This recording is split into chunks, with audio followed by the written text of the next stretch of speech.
Hello friends, आप सबका स्वागत है आपके अपने यूट्यूब चैनल फार्मा एमसीक्यू में। तो बच्चों, हमारी जो सीरीज़ है 10,000 एमसीक्यूज़ की सीरीज़ स्टार्ट करी है हम लोगों ने, है ना, उड़ीसा के फार्मासिस्ट एग्ज़ाम के लिए, जो कि तुम्हारी वैकेंसी आने वाली है।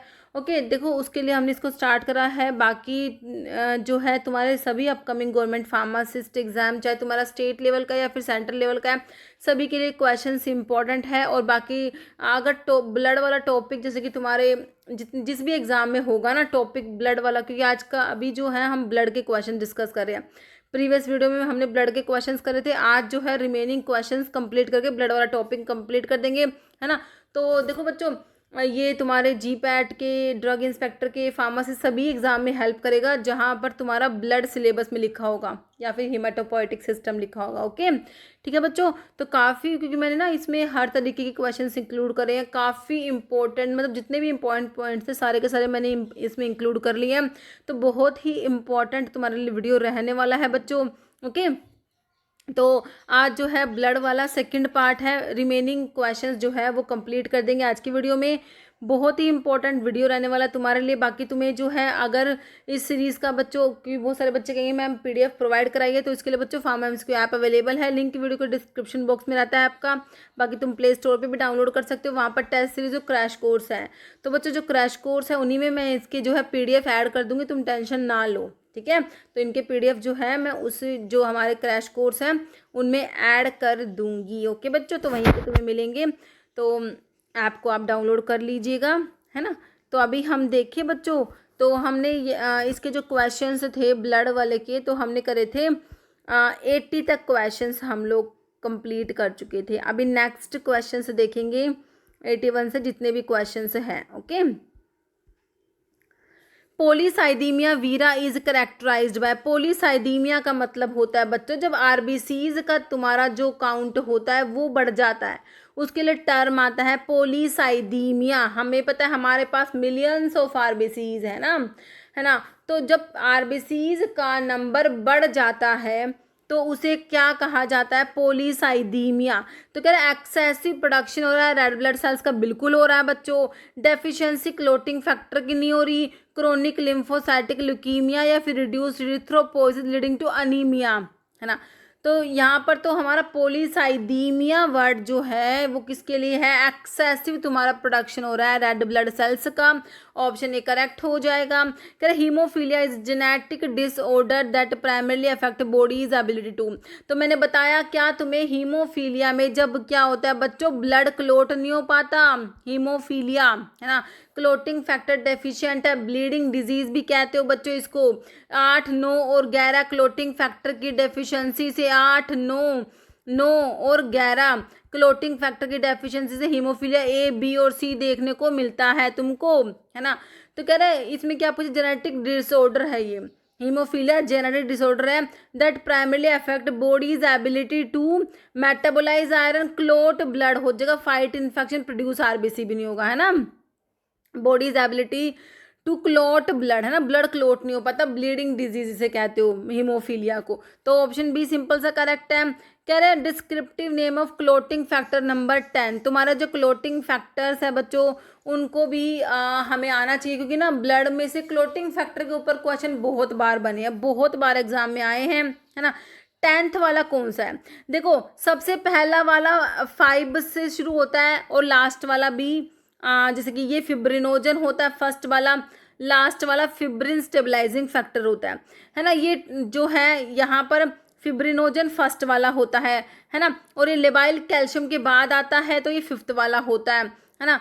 बाकी प्रोथ्रोम्बिन है, स्टुअर्ट पावर। तो बच्चों फैक्टर नंबर जो तुम्हारा 10th होता है, 10th वाला जो होता है, 10वां जो होता है, वो तुम्हारा स्टुअर्ट पावर फैक्टर याद रखना। कौन सा, स्टुअर्ट पावर फैक्टर आप याद रखोगे।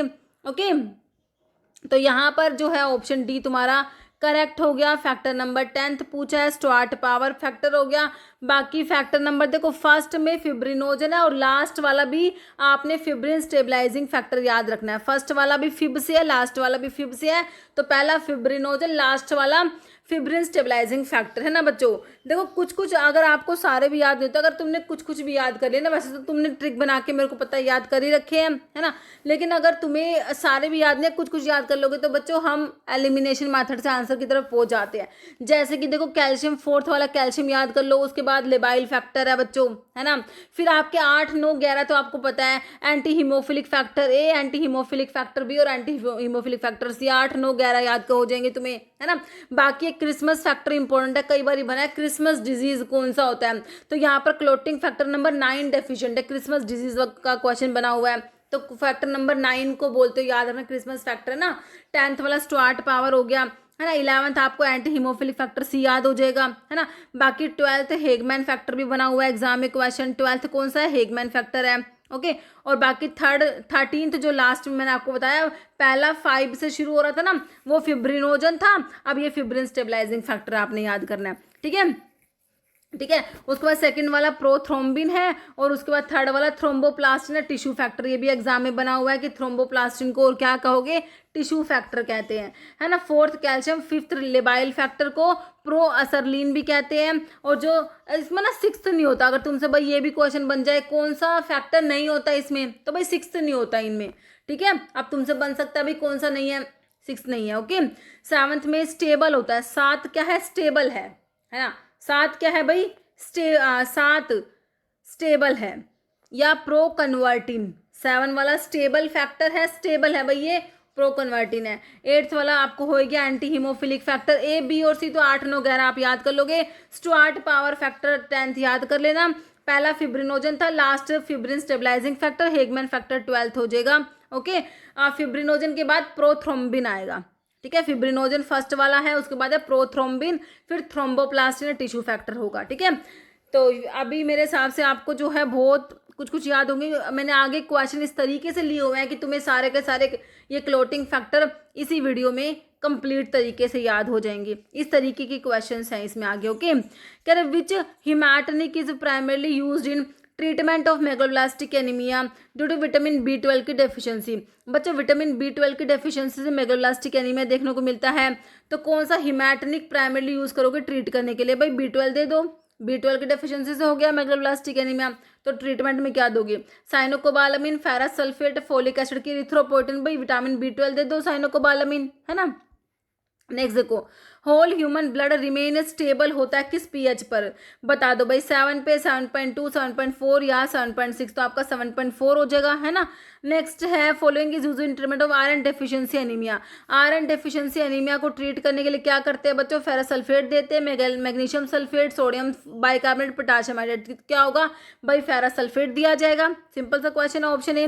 ह्यूमन इम्यूनोग्लोबुलिन अदर नेम किसका है, बीटा ग्लोबुलिन का, प्रोथ्रोम्बिन को कहोगे, गामा ग्लोबुलिन की, फिब्रिनोजन, है ना। फिब्रिनोजन तो तुमने देखा था, तुम्हारे जो प्लाज्मा प्रोटीन्स थे वहां पर एल्ब्यूमिन है, तुम्हारा जो ओस्मोटिक प्रेशर जो है ब्लड का मेंटेन करेगा, ग्लोबुलिन जैसे कि तुम्हारे गामा ग्लोबुलिन्स होते हैं, फिब्रिनोजन जो कि लीवर में प्रोड्यूस होता है बच्चों, ब्लड की क्लोटिंग के लिए ज़रूरी होता है, तो ह्यूमन इम्यूनोग्लोबुलिन जो है हमारे गामा ग्लोबुलिन होते हैं, तो यहाँ पर ऑप्शन सी करेक्ट हो गया। फॉर आर डोनेशन, जो ब्लड डोनेशन होता है ना बच्चों, तो कह रहे ब्लड को कलेक्ट कहाँ से करोगे, ब्लड को डोनेट करते हैं, जैसे करते हैं ना ब्लड डोनेशन करा जाता है, तो ब्लड कहाँ से लिया जाता है, कह रहे ईयर की वेन में लेते हैं क्या, तुमने कभी किसी को ब्लड डोनेट करते हुए देखा भी होगा, है ना, या खुद भी कभी करा होगा, तो ईयर की वेन में से ब्लड लिया था, नहीं लिया भाई, कह रहे किसी भी आर्टरी में से ले लेंगे, ऐसा भी नहीं होता, कह रहे हिपैटिक पोर्टल वेन में से लिया होगा क्या, ऐसा भी नहीं हुआ, मीडियन क्यूबिटल वेन होती है बच्चों, ये ऑप्शन सी तुम्हारा करेक्ट हो जाएगा, ओके। यहाँ पर हो जाएगा सी।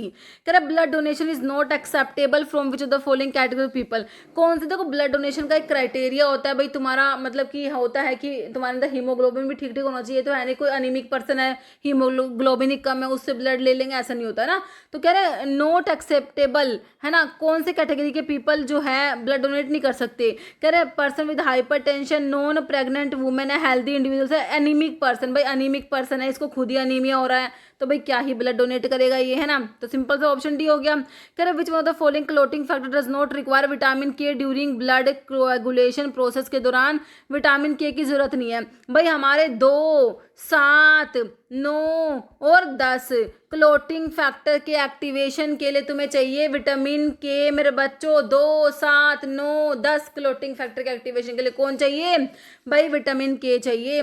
तो देखो 9, 10 और 7 के लिए चाहिए, 5 के लिए भाई तुम्हें विटामिन के की जरूरत नहीं होती, ठीक है। तो विटामिन के जो है एक्टिवेट कराता है 2, 7, 9 क्लोटिंग फैक्टर के एक्टिवेशन के लिए रिक्वायर्ड होता है। तो इसी पे क्वेश्चन बना हुआ था, बी करेक्ट हो गया। विच one of the following protein mainly responsible for binding with drugs in plasma, mainly responsible है ड्रग्स की बाइंडिंग के लिए। तो हमारे जो मेनली जो है मोस्ट अबंडेंट तुम्हारी प्लाज्मा प्रोटीन एल्ब्यूमिन होती है। मोस्टली ड्रग एल्ब्यूमिन से बाइंड होती है, एसिडिक ड्रग भी एल्ब्यूमिन से बाइंड होती है, basic drug alpha 1 acid glycoprotein से बाइंड होती है। ऑस्मोटिक प्रेशर ब्लड का मेंटेन करके रखती है। हमारी एल्ब्यूमिन के बारे में सारी बात याद रखनी है ना। बाकी एपोलिपोप्रोटीन्स रखा है। ट्रांसफेरिन तो बच्चों आयरन को ट्रांसपोर्ट करने के लिए होते हैं ना, आयरन स्टोर होता है फेरेटिन की फॉर्म में और आयरन ट्रांसपोर्ट होता है ट्रांसफेरिन की फॉर्म में ना। बाकी इम्यूनोग्लोबुलिन जी तुम्हारी एंटीबॉडी होती है, आईजीजी जो होती है ना बच्चों, जो प्लेसेंटा को क्रॉस करती है, सीरम में सबसे ज़्यादा होती है, हाफ लाइफ सबसे ज़्यादा होता है ना। तो आईजीजी के बारे में तो ये यहाँ पर हमारा एल्ब्यूमिन हो गया। इरिथ्रोपोइसिस का मतलब बता दो क्या होता है। Erythropoiesis is the process of, कह रहे डेवलपमेंट किसका, इरिथ्रोसाइट्स मतलब आरबीसीज, इरिथ्रोपोइसिस मतलब आरबीसीज का डेवलपमेंट है ना।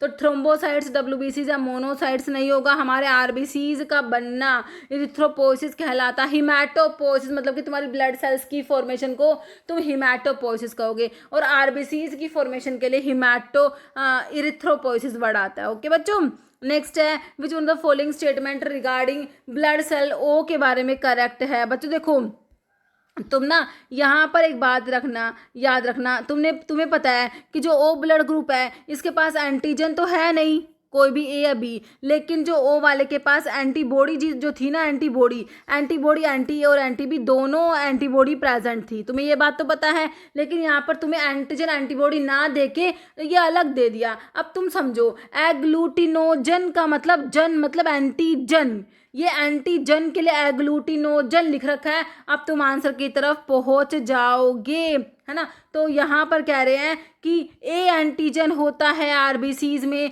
तो ए एंटीजन तो ए ब्लड ग्रुप वालों के पास है, B antigen B blood group वालों के पास है।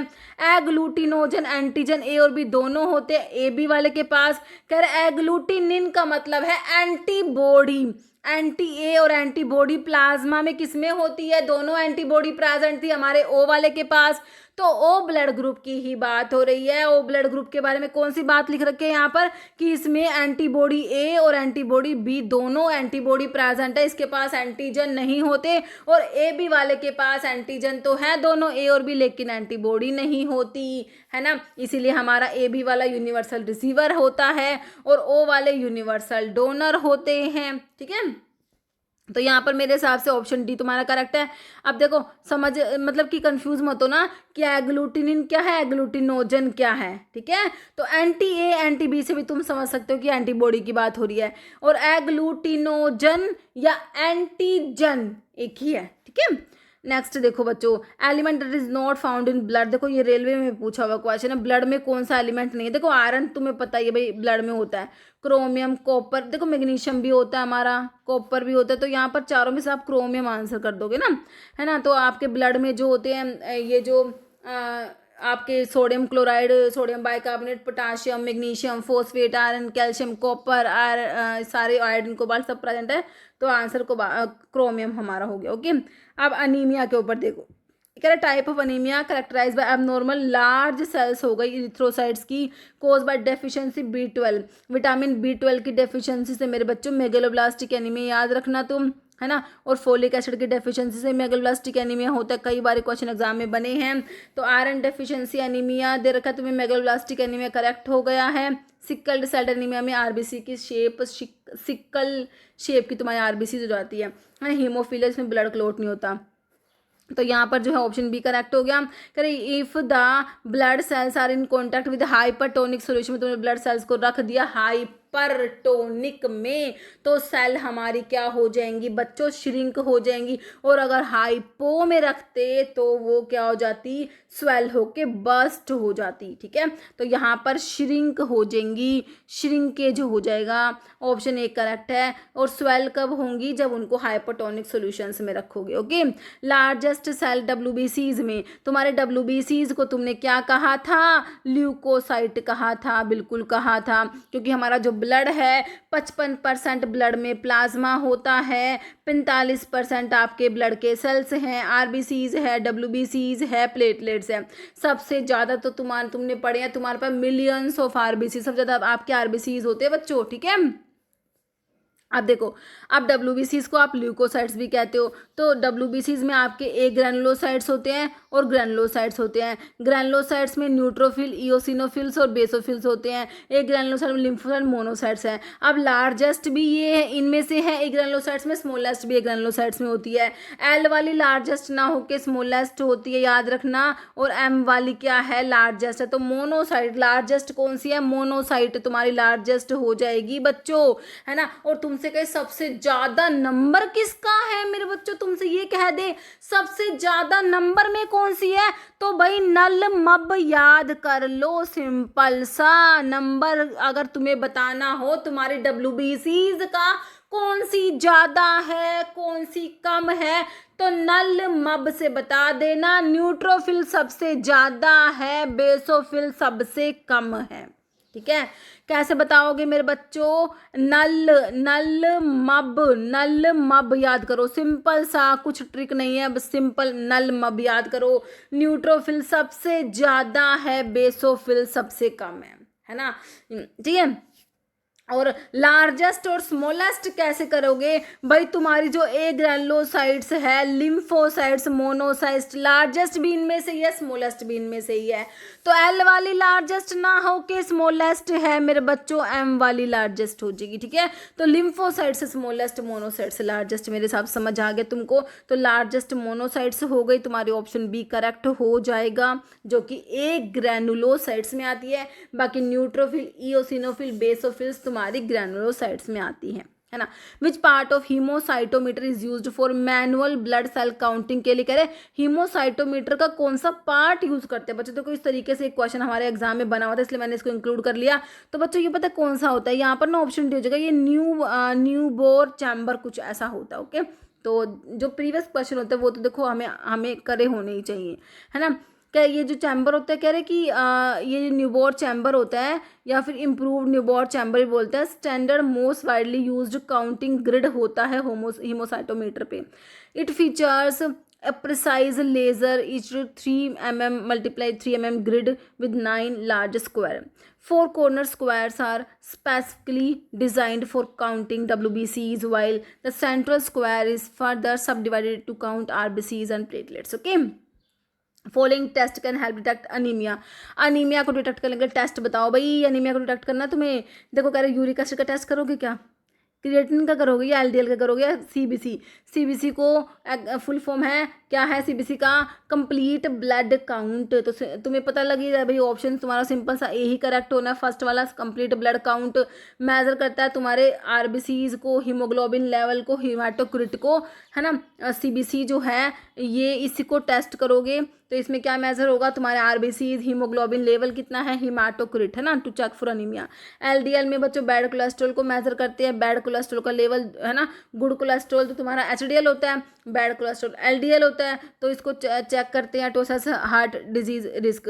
क्रिएटिनिन मेजर करता है kidney function by checking waste level in your blood, और यूरिक एसिड मेजर करता है waste from breaking down purines to check for condition like gout. Okay, क्योंकि गाउट में यूरिक एसिड बड़ा होता है। कह रहे कंप्लीट ब्लड काउंट, अभी तुमने सीबीसी देखा था ना, अनीमिया के लिए टेस्ट करते हैं सीबीसी का। Measure the level of which blood component, अभी तो बताया सीबीसी में क्या है, आरबीसी, तुम्हारे हीमोग्लोबिन, तुम्हारा हीमाटोक्रिट सब चेक हो जाएगा। तो ग्लूकोज एंड कोलेस्ट्रॉल नहीं है बच्चों, हीमोग्लोबिन, हीमाटोक्रिट सही है, एंजाइम्स, हॉर्मोन्स, इलेक्ट्रोलाइट, एंटीबॉडीज नहीं होगा। हमारे आरबीसीज, हमारा हीमोग्लोबिन, हीमाटोक्रिट सब चेक होगा सीबीसी में, कंप्लीट ब्लड काउंट में बच्चों। ऑप्शन बी करेक्ट है। ड्यूरिंग क्लोटिंग, भाई क्लोटिंग के दौरान जब ब्लड का क्लोट बन रहा होता है, क्लोटिंग प्रोसेस हो रही होती है। डैमेज टिश्यूज रिलीज करते हैं कॉम्प्लेक्स ऑफ केमिकल्स, जिसे आप टिश्यू फैक्टर कहते हो। टिश्यू फैक्टर कौन सा था, मैंने कहा था कि इसको टिश्यू फैक्टर कहते हैं, आया हुआ है tissue factor otherwise known. Tissue factor को क्या कहोगे?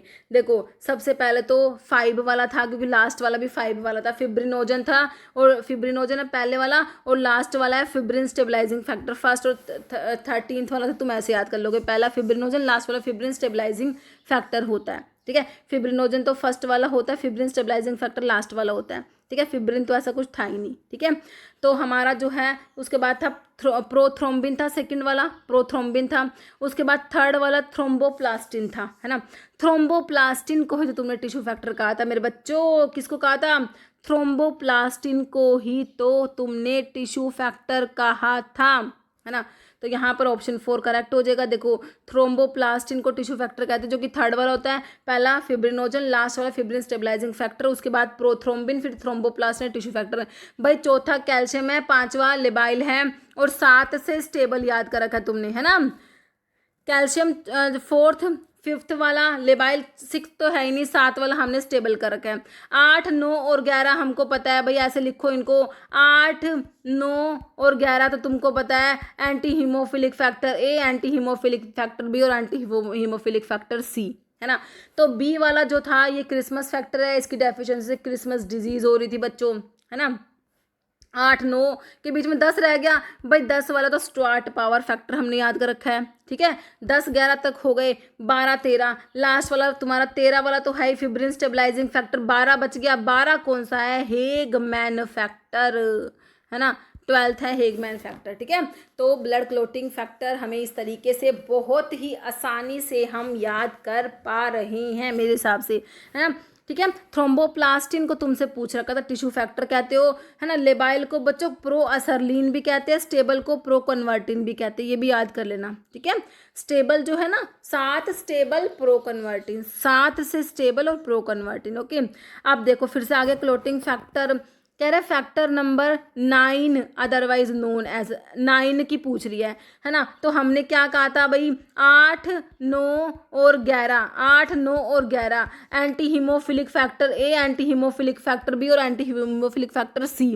तो बी वाले को तुमने क्रिसमस फैक्टर भी कहा था, क्योंकि इसकी डेफिशिएंसी से क्रिसमस डिजीज हो रही थी। तुमसे क्या पूछा है? तुमसे 9th वाला ही पूछा है बच्चों। तो 9th वाला तो क्या था तुम्हारा? क्रिसमस फैक्टर होता है मेरे हिसाब से। ऑप्शन ए तुम्हारा बिल्कुल करेक्ट है। हेगमैन कौन सा था? 12th वाले को कहा था ना तुमने, क्या? हेगमैन फैक्टर कहा था, है ना। 4th कैल्शियम, 5th लेबाइल था। चौथा कैल्शियम, 5वां लेबाइल फैक्टर था, लेबाइल, है ना। और जो है स्टुअर्ट पावर तुम्हारा 10th वाला था।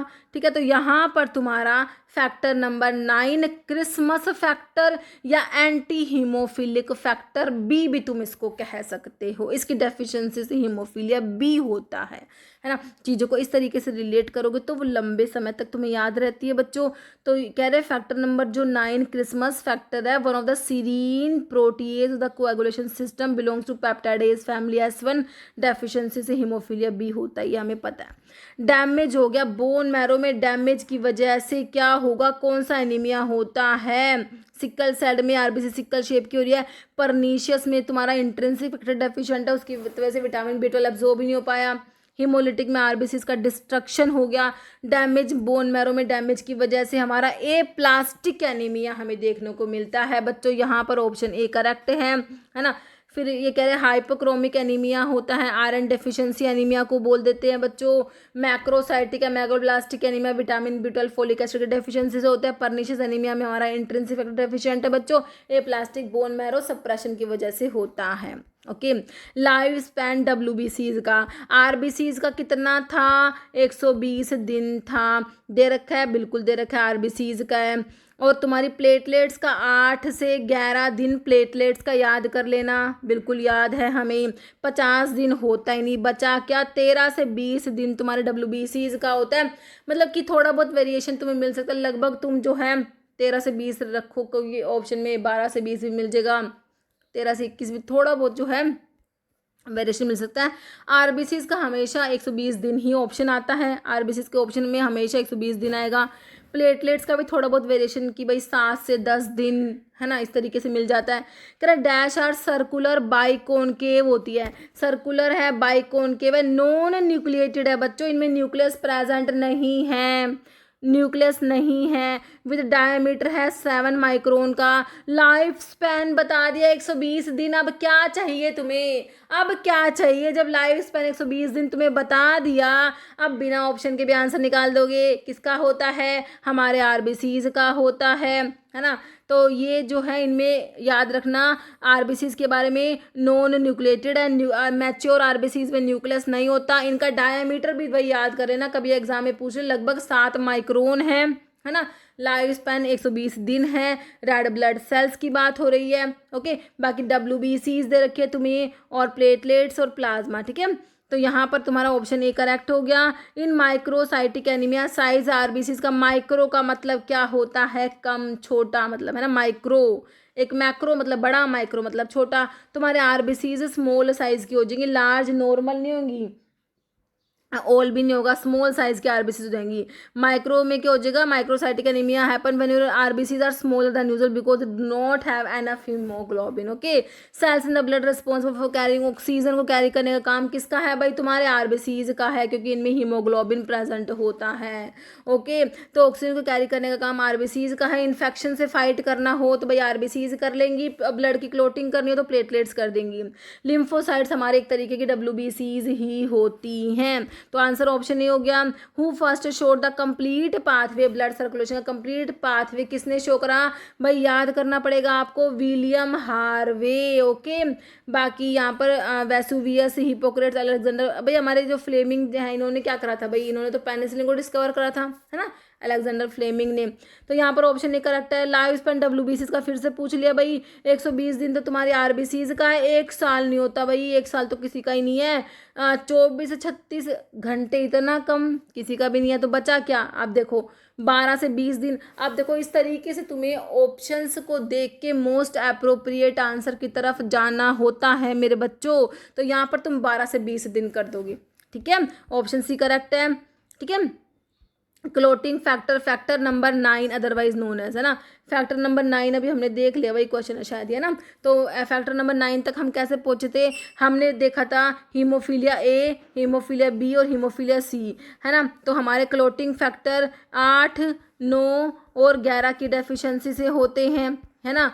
तो anti haemophilic factor A, anti haemophilic factor B, anti haemophilic factor C. अब एंटी हीमोफिलिक फैक्टर बी को मेरे बच्चों हम क्रिसमस फैक्टर भी कहते हैं, क्योंकि इसकी डेफिशिएंसी से क्रिसमस डिजीज होती है, यही पूछ रहे हैं। फैक्टर नंबर 9 को क्या कहते हो, क्रिसमस फैक्टर कह दोगे, जो कि तुम्हें ऑप्शन में दे रखा है, ऑप्शन ए करेक्ट हो गया।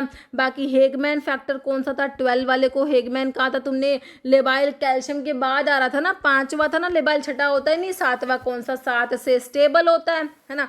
और स्टुअर्ट पावर तुम्हारा 10th वाला था, है ना। अब मेरे हिसाब से तुम्हें बहुत सारे क्लोटिंग फैक्टर याद हो गए होंगे, है ना, ऑप्शन ए करेक्ट हो गया, है ना। यही वही क्वेश्चन है ना, वही एक्सप्लेनेशन लिखी हुई है। Lymphocytes accounts for what percentage of leukocytes in normal adults. अब देखो कह रहे हैं कि तुम्हारा जो WBCs होती है, ल्यूकोसाइट्स जिन्हें कहते हो, उसमें से कितना परसेंटेज है लिम्फोसाइट्स का। तो मैंने तुम्हें क्या कहा, नल मब से तुम याद करोगे कौन ज़्यादा है कौन कम है ना, नल मब से याद करोगे। सबसे ज़्यादा ये है, सबसे कम ये है, ठीक है। तो देखो ये बी जो बेसोफिल्स तो ना, मतलब कि तुम्हारा लेस देन 1% है, ये तो 1% से भी कम है बच्चों। बेसोफिल्स तो बहुत कम है, 1% से भी कम है। और ये न्यूट्रोफिल्स बहुत ज़्यादा, लगभग ना 60 से 70%। तो आपको हर बुक में थोड़ा बहुत वेरिएशन मिलेगा, कहीं 40-60 लिख देंगे, कहीं 40-70, मतलब कि तुम्हें एक एवरेज, मतलब कि एक तरीके से एक रेंज याद करनी है। 60-70 लगभग होती है, 40 से 70 बोल दे, इतनी मतलब कि होती है, ज़्यादा ही होती है, उससे कम होती है। ये लिम्फोसाइट्स लगभग आपको मतलब 20% के अराउंड लेके चलना है इनको, है ना, इनकी इतनी होती है। और ये ना लगभग जो है ये 10% से भी कम होंगी। इओसिनोफिल्स लगभग जो है 4 से 6 लगा लो, इतनी होती है। और ये लगभग जो है 10% तक चली जाएंगी, ठीक है। तो मतलब इनमें बहुत ज़्यादा अंतर नहीं होता, मतलब कि है, लेकिन बहुत ज़्यादा वेरिएशन नहीं होता कि भाई ये बहुत ही ज़्यादा बहुत ही कम है ना। तो यहाँ पर सबसे ज़्यादा है आपके न्यूट्रोफिल्स। उसके बाद तुम्हारा नल लिम्फोसाइट्स, तो यहाँ पर लिम्फोसाइट्स पूछा है ना। देखो 90% तो है ही नहीं बच्चों, 60% तक तुम्हारे न्यूट्रोफिल्स होते हैं, है ना। अब लिम्फोसाइट्स ना लगभग जो है ये तुम्हारे होते हैं 20 से 30%, इस तरीके से कह दो तो ये 30 तुम यहाँ पर लगा दोगे, है ना, ये 30 वाला ही लगा दोगे यहाँ पर ऑप्शन बी, ठीक है। बाकी मैंने देखो इनकी सारी की रेंज लिखी हूँ, मैं तुम्हें दिखा देती हूँ।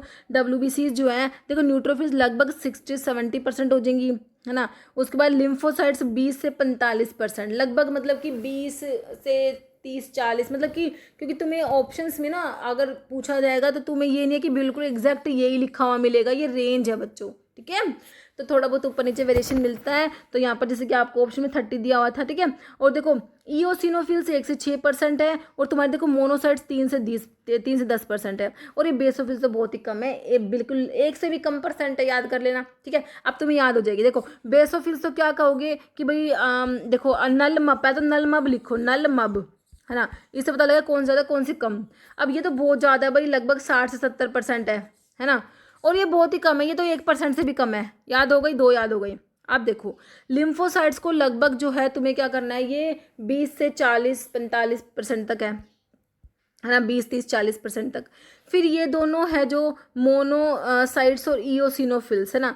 मोनोसाइट्स जो है ये लगभग जो है 3 से 10% कह लो, 2 से 10% कह लो, ये जो है लगभग जो है 1 से 6% है, ठीक है। 1 से 5%, 6% इतना, मतलब कि तो ये हो गया तुम्हारा, मेरे हिसाब से समझ आ गया। अब देखो lymphocytes constitute that percent of circulating WBC, देखो फिर से पूछा, लिम्फोसाइट्स को ही पूछा, ये भी एक एग्जाम में आए हुए क्वेश्चन है। देखो बच्चों लगभग मेरे जो क्वेश्चंस होते हैं, चाहे यहाँ पर लिखा नहीं हुआ, बट वो किसी न किसी एग्जाम में आए हुए क्वेश्चंस होते हैं, है ना, किसी न किसी एग्जाम में आए हुए हैं। ये भी एग्जाम में आया हुआ है, और ये मुझे ऐसा लग रहा है कि ये एक एग्जाम का है, तमिलनाडु का है आई थिंक, हाँ उसका ही है मेरे हिसाब से, जैसे मुझे लग रहा है। Lymphocytes constitute dash percent of circular WBC, कितना परसेंट है, 40, देखो 40 से 60, लगभग ये 60 वाली रेंज तो हमने सबसे ज़्यादा वाली के लिए करी थी, न्यूट्रोफिल्स के लिए, है ना। 1 से 3, मतलब कि 1 से 6% कौन सी थी, नल MEB ये वाली थी, ईओसिनोफिल्स थी। 2 से 10 तुम्हारी ये थी मोनोसाइट्स, है ना। 20 से 40 हो जाएगा तुम्हारा लिम्फोसाइट्स। तो यही पूछ रखा, तुम्हें ऑप्शन बी करेक्ट हो जाएगा, है ना बच्चों, ठीक है। तो यहाँ पर बी हमारा करेक्ट हो गया। कह रहा following cell does not contain DNA, भाई DNA नहीं है उसमें, न्यूक्लियस भी नहीं है उसमें, DNA कहाँ से होगा, DNA भी नहीं है उसमें। किसकी बात कर रहे हो बताओ, ये कह रहे an enucleated ovum, hair root, mature RBCs में DNA नहीं होता, न्यूक्लियस नहीं होता। तुम्हारी मैच्योर RBCs में क्या है भाई, उसमें सिर्फ और सिर्फ हीमोग्लोबिन है, ठीक है। तो बाकी यहाँ पर ऑप्शन सी करेक्ट हो गया तुम्हारा। कह रहा which one of these leukocyte is present in major concentration, देखो बच्चों फिर से तुम्हें ल्यूकोसाइट्स मतलब WBCs की बात हो रही है, मेजर कंसंट्रेशन में बना लो नलमब, बना ले नलमब।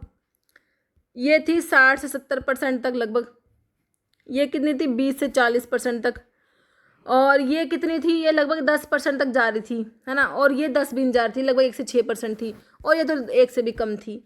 तो तुम्हें मेजर तो तुम तो सिंपल बता दोगे, मेजर पूछ सब ज़्यादा कौन सी है, न्यूट्रोफिल्स है, जो कि तुम्हारी ग्रैनुलोसाइट्स में आती है, क्या होती है, ग्रैनुलोसाइट्स होती है ना। तो ऑप्शन सी हो गया। और कई सबसे कम कौन सी है, सबसे कम तो कह दोगे बेसोफिल्स होती है, सबसे कम कौन सी होती है, बेसोफिल्स होती है। मोस्ट कॉमन टाइप के WBC न्यूट्रोफिल्स होती है, which is the immediate response cells होती है, और 55 से 70% तक होते हैं टोटल WBC काउंट का। तो मैंने तुमको बताया ये रेंज है बच्चों, है ना।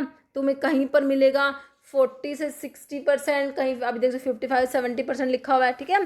तो थोड़ा सा आपको ध्यान रखना पड़ेगा, यही लिखा हुआ है, मैंने आपको बता दिया। WBCs को ल्यूकोसाइट्स कहते हैं, सबसे ज़्यादा आपके न्यूट्रोफिल्स लगभग जो है 60-70, और उसके बाद लिम्फोसाइट्स 20 से 40-45, उसके बाद तुम्हारे जो है 10 तक जाएंगे मोनोसाइट, 3 से 10, ईओसिनोफिल्स 1 से 6%, और 1 से भी कम तो तुम्हारे बेसोफिल्स होते हैं।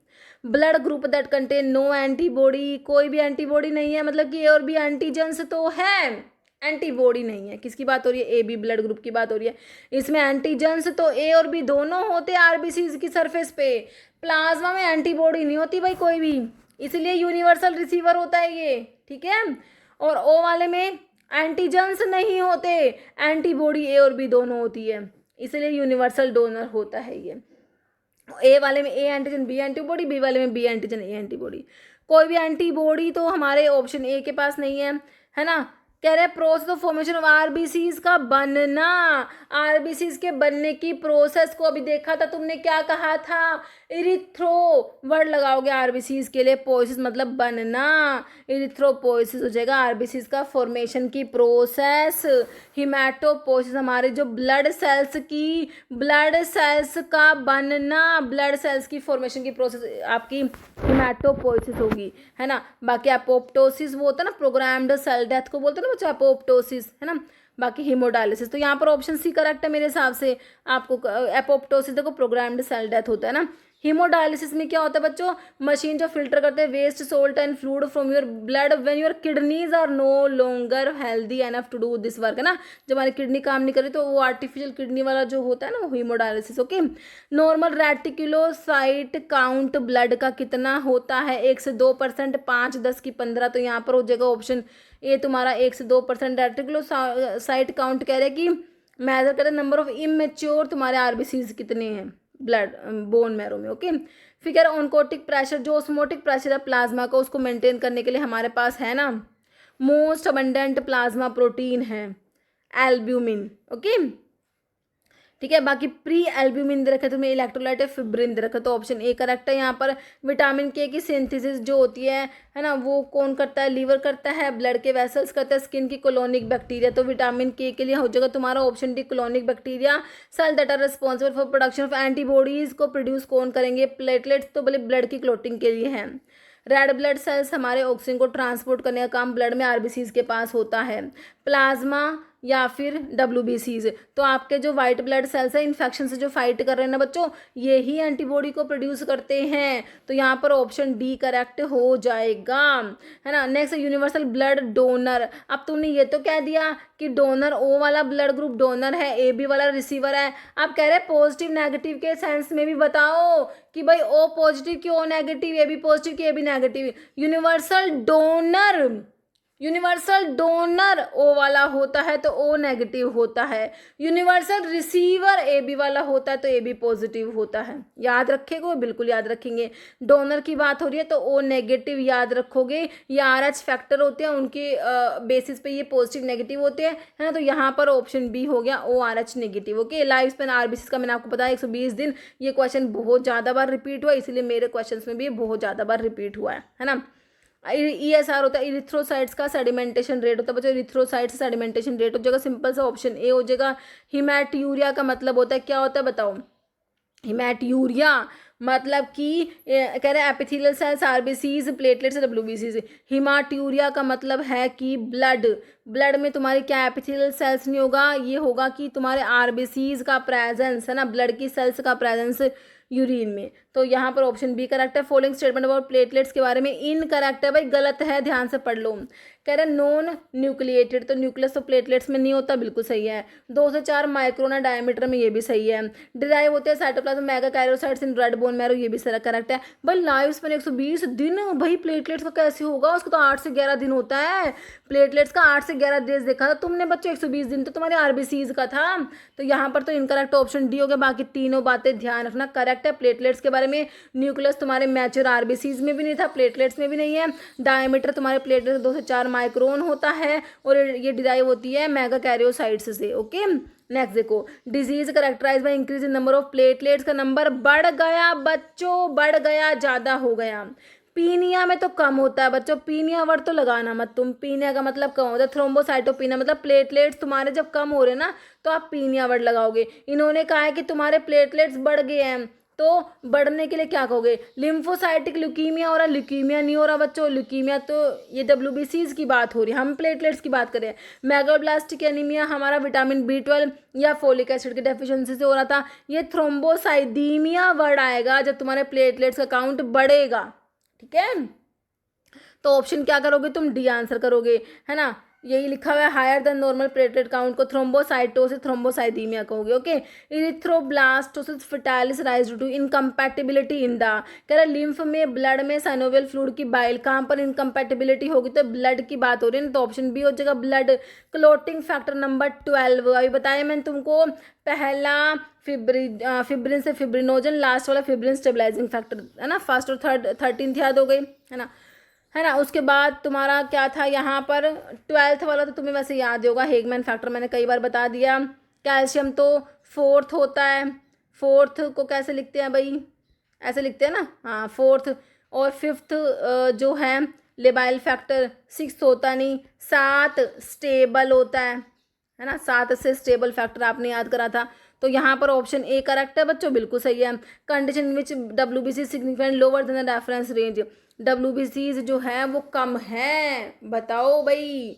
पैनसाइटोपीनिया कहोगे, ल्यूकोसाइटोसिस कहोगे, ल्यूकोपीनिया की न्यूट्रोपीनिया, है ना। तो भाई हमारा जो है WBCs का नंबर कम है ना। तो ये ल्यूकोसाइट्स कहते हो WBCs को, तो इससे ल्यूकोपीनिया वर्ड हो जाएगा। पैनसाइटोपीनिया मतलब कि सारी ही RBC WBC प्लेटलेट सारी कम होगी तो पैनसाइटोपीनिया। ल्यूकोसाइटोसिस मतलब WBCs ज़्यादा है, ल्यूकोपीनिया मतलब WBCs कम हो रही है, ल्यूकोपीनिया। और अगर WBCs ज़्यादा है ल्यूकोसाइटोसिस, और अगर एबनॉर्मल तरीके से ज़्यादा है ल्यूकीमिया जो कि ब्लड कैंसर होता है ना। तो यहाँ पर जो है ऑप्शन सी करेक्ट है। बाकी सारे टर्म्स मैंने यहाँ पर लिख दिए हैं एक ही जगह पे, हाँ यही है, ठीक है। सारे तुम्हें यहाँ पे एक ही जगह मिल जाएंगे। थ्रोम्बोसाइटोपीनिया का मतलब कि तुम्हारे प्लेटलेट्स कम हो गए, थ्रोम्बोसाइट्स कम हो गए, पीनिया मतलब कम, है ना। प्लेटलेट काउंट जो है बच्चों लगभग जो है 1.5 लाख पर क्यूबिक mm से भी कम हो गया है ना। और ल्यूकोपीनिया मतलब कि तुम्हारे WBCs कम हो गए हैं, है ना। तो WBCs का काउंट जो है बच्चों 4000 पर क्यूबिक mm से कम हो गया, ठीक है। लगभग 4000 से 10,000 तक आपका जो है पर क्यूबिक mm हमारा इसका WBCs का काउंट होता है। पैनसाइटोपीनिया मतलब तीनों सेल्स कम है, RBC WBC प्लेट तीनों का काउंट कम हो गया तो पैनसाइटोपीनिया। पॉलीसाइडीमिया मतलब RBC ज़्यादा हो गया, तुम्हारे रेड ब्लड सेल्स ज़्यादा है ना, abnormally large number of erythrocytes. Leukocytosis का मतलब है आपके WBCs ज़्यादा है, increase number of WBCs leukocytes, वो 11,000 पर क्यूबिक mm से ज़्यादा हो गया, है ना। और ल्यूकीमिया का मतलब अनकंट्रोल्ड तरीके से WBCs बढ़ रहे हैं बच्चों, जो ब्लड कैंसर हो रहा है, ठीक है, ब्लड कैंसर होता है। अब एक न्यूट्रोपीनिया भी दिया हुआ था, न्यूट्रोपीनिया का मतलब पता है क्या होता है, जब तुम्हारे जो ग्रैनुलोसाइट्स ज़्यादा हो जाए, न्यूट्रोफिल, इओसिनोफिल्स और बेसोफिल्स का नंबर ज़्यादा हो जाए, उसको आप कहोगे ग्रैनुलोसाइटोपीनिया। इसको न्यूट्रोपीनिया पता है क्यों क्या दिया, क्योंकि तुम्हारे न्यूट्रोफिल्स का नंबर बहुत ज़्यादा, लगभग 60-70% आपने देखे थे न्यूट्रोफिल्स थे, इसलिए इसको न्यूट्रोपीनिया भी बोल सकते हो, ठीक है। तो कह रहे कि पीनिया सॉरी कम होता है, मैंने आपको ज़्यादा बोल दिया ना, पीनिया तो वर्ड कम के लिए सॉरी बच्चों, है ना। तो पीनिया का मतलब कम होता है ना, तो ध्यान रखना। तो पीनिया का मतलब तो स्टार्टिंग में मैंने तुमको बताया कम होता है। ग्रैनुलोसाइटोपीनिया, न्यूट्रोपीनिया मतलब कि तुम्हारे जो ग्रैनुलोसाइट्स हो रहे हैं ना, ये जो ग्रैनुलोसाइट्स है वो कम हो रहे हैं, है ना। तो एबनॉर्मल रिडक्शन है number of circulating granulocytes, polymorphonuclear leukocytes जो होती है इस न्यूट्रोपीनिया कहते हैं, क्योंकि जो तुम्हारी बहुत सारी जो ग्रैनुलोसाइट्स होते हैं वो न्यूट्रोफिल से होती है। 40 से 75% तक तो हमारी ग्रैनुलोसाइट्स न्यूट्रोफिल्स ही तो हैं, इसलिए इसको न्यूट्रोपीनिया भी बोल दो। पीनिया मतलब कम, याद रखना, ठीक है। और कह रहे हैं एक्सट्रीम शॉर्टेज या एब्सेंस ऑफ ग्रैनुलोसाइट्स, ग्रैनुलोसाइट्स जो है उसको आप एक ग्रैनुलोसाइटोसिस भी बोल सकते हो। फिर कह रहे हैं कलर ऑफ RBCs रेड होता है प्रेंस, किसकी प्रेंस की वजह से तुम्हारे RBCs का कलर लाल है। क्लोरोफिल है, हीमोग्लोबिन है, हीमोसाइनिन नन। तो हमारा जो हीमोग्लोबिन होता है RBCs में, इनकी वजह से हमारा कलर रेड होता है, मतलब कि ब्लड का RBCs का। Red cell contain special protein haemoglobin होता है which help carry oxygen from lungs to the rest of the body and then return CO2 को रिटर्न करेगा फ्रॉम बॉडी से लंग्स में ताकि वो एक्सहेल हो सके। ब्लड रेड होता है because of large number of RBCs which get their colour from haemoglobin. Okay, red blood cells appear normal in an. तो देखो हमारा जो है हाइपरटोनिक सॉल्यूशन होगा या हाइपरटोनिक होगा, हाइपर ऑस्मोटिक, आइसोटोनिक, तो नॉर्मल होंगे आइसोटोनिक सॉल्यूशन में। हाइपो वाले में तो ये स्वेलो के बस्ट हो जाएंगे, इसमें श्रिंक हो जाते हैं, हाइपर वाले में श्रिंक हो जाते हैं, हाइपो वाले में स्वेलो के ब्रस्ट हो जाते हैं। तो यहाँ पर आइसोटोनिक हो गया, है ना। तो कह रहे हैं कि हाइपर में तुम रखोगे तो श्रिंक हो जाएंगे, हाइपो में स्वेलो के जो है रप्चर हो जाएंगे। विच one of these group is universal recipient, universal receiver, AB वाला, और AB में भी क्या कहोगे, AB पॉजिटिव, और यूनिवर्सल डोनर O वाला, O में O नेगेटिव। ओके, फिर कह रहे हैं यही लिखा हुआ है AB वाला पॉजिटिव वाला यूनिवर्सल रिसिपिएंट है। Colour of the label use to denote blood group B से BP, BP से पिंक याद रखो भाई, कह रहे हैं ब्लड ग्रुप बी वाले का। अच्छा बी, भाई बी से भाई पिंक भी है, ब्लू भी है, देख लो कौन सा होगा। कह रहे colour of label use denote blood group B, B वाले का कौन सा है, पिंक होगा। ठीक है पिंक ही है, बी वाले का पिंक है बच्चों, है ना। ए बी और ओ, ठीक है। तो इन चारों को तुम्हें याद रखना है, बी वाले का पिंक है तो मैंने चारों लिख दिए, ए वाले का येलो है, बी वाले का पिंक है, ओ वाले का ब्लू है, ए बी वाले का वाइट है, ठीक है। ध्यान रखना ये क्वेश्चन इंपॉर्टेंट है बच्चों, बन जाते हैं। फोलेट डेफिशिएंसी, वही फोलिक एसिड की डेफिशिएंसी तुम्हें पता है, मेगालोब्लास्टिक एनीमिया हो जाएगा बच्चों, है ना। तो ऑप्शन ए करेक्ट है। Human blood disorder deficiency folic acid, देखो फिर से पूछ लिया, मेगालोब्लास्टिक एनीमिया होता है, पॉलीसाइथीमिया में हमारा आरबीसीज का लेवल बढ़ रहा था, है ना। हेमोलिटिक एनीमिया में आरबीसी का डिस्ट्रक्शन होगा, पर्निशियस एनीमिया में हमारा इंट्रिंसिक फैक्टर डेफिशिएंट है, उसकी वजह से विटामिन B12 अब्जॉर्ब नहीं हो पाता। क्रिसमस डिजीज बताया था ना, क्रिसमस डिजीज पूछा हुआ है ना। क्रिसमस डिजीज तो हमारा जो एंटी हीमोफिलिक फैक्टर बी, मतलब कि 9th वाले की बात हो रही है, clotting factor number 9th deficient होता है, 9th सही है ना ये, है ना। बाकी 8, 9, 11 बताए थे मैंने आपको क्लोटिंग फैक्टर जिनकी डेफिशिएंसी हीमोफिलिया ए बी और सी होता है। तो क्रिसमस डिजीज़ जो है ये आपका इसमें इसको हीमोफिलिया बी भी बोल सकते हो, है ना, क्योंकि इसमें क्लोटिंग फैक्टर 9 डेफिशिएंट है, एंटी हीमोफिलिक फैक्टर बी, इसकी डेफिशिएंसी हीमोफिलिया बी होता है, तो इसको क्रिसमस डिजीज़ भी कहते हैं, ठीक है। तो यहाँ पर ऑप्शन ए करेक्ट हो गया है तुम्हारा, बिल्कुल करेक्ट हो गया। ए ग्रेनुलोसाइट्स तो हमारे जो WBCs होते हैं तुम्हारे, है ना, इनको आप ल्यूकोसाइट्स भी कहते हो, ये आपके ग्रेनुलोसाइट्स होते हैं, ए ग्रेनुलोसाइट्स होते हैं। ग्रेनुलोसाइट में न्यूट्रोफिल, इओसिनोफिल्स और बेसोफिल्स आते हैं, ए ग्रेनुलोसाइट लिम्फोसाइट मोनोसाइट्स आते हैं। अब कह रहे हैं ए ग्रेनुलोसाइट्स कौन से हैं, न्यूट्रोफिल, इओसिनोफिल, बेसोफिल्स तो तुम्हारे ग्रेनुलोसाइट्स हैं, ए ग्रेनुलोसाइट्स तो कोई भी नहीं है इसमें, मोनोसाइट्स और लिम्फोसाइट्स दे ही नहीं रखे, तो ऑप्शन डी के साथ जाओगे आप लोग, है ना। Important site of foetal blood cells production, foetus में ब्लड सेल्स का, भाई अडल्ट में तो ब्लड सेल्स हमारे बोन मैरो में बनते हैं, है ना, फीटस में कहाँ बनते हैं बच्चों, स्प्लीन में बनते हैं, जैसे ग्रेवयोर्ड ऑफ आरबीसीज कहते हो, ब्लड बैंक भी कहते हो स्प्लीन को बच्चों, है ना।